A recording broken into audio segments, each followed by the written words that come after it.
اللہ تعالیٰ کہہ رہے ہیں آپ اللہ کو یاد کریے، اللہ آپ کو یاد کرے. اور پتہ ہے وہ یاد کرنے کا طریقہ کیا ہے؟ وہ ہے اللہ کی کتاب.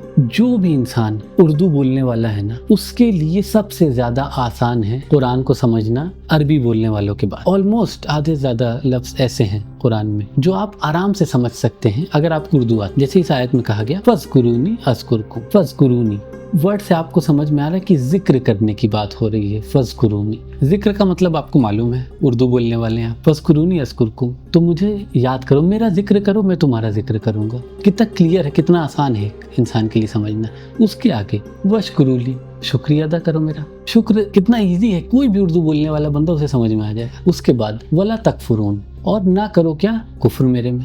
بالکل ایک ایک ورڈ اگر آپ پڑھیں گے الگ الگ، سب کا معنی آپ کو آرام سے سمجھ میں آتا ہے گا اگر آپ اردو بولنے والے ہیں. کوئی اگر انگلش بولنے والا بندہ ہے نا، اسے پتہ ہے کیا کرنا پڑے گا، فَاذْكُرُونِی کا ٹرانسلیشن کرنا پڑے گا کہ سو ریممبر می. اب ذکر ورڈ کا ٹرانسلیشن ریممبر کرنا پڑا تب اسے سمجھ میں آئی. آپ کو فَاذْكُرُونِی کا سمجھ میں آ گیا کہ ذکر کی بات ہو رہی ہے. آپ کو بہت زیادہ ٹرانسلیشن کی ضرورت نہیں، بہت ڈیپ جانے کی ضرورت نہیں. تو کوئی بندہ یہ بہانہ نہیں کر سکتا جو اردو بولنے والا ہے خاص طور سے کہ میرے سمجھ میں نہیں آتا، قرآن مشکل ہے. ایک ایسی لینگویج ملنے کا کیا فائدہ آپ کو جو سب سے زیادہ کلوز ہے عربی سے، جس کے آدھے زیادہ ورڈ عربی سے نکلیں، آپ کی روزمرہ کی لائف میں یوز ہوتے ہیں اور آپ قرآن ہی نہیں سمجھ رہے ہیں. بیکار ہے آپ کے پاس سب تو قرآن رکھنا گھر میں اگر آپ کو سمجھ نہیں آ رہی.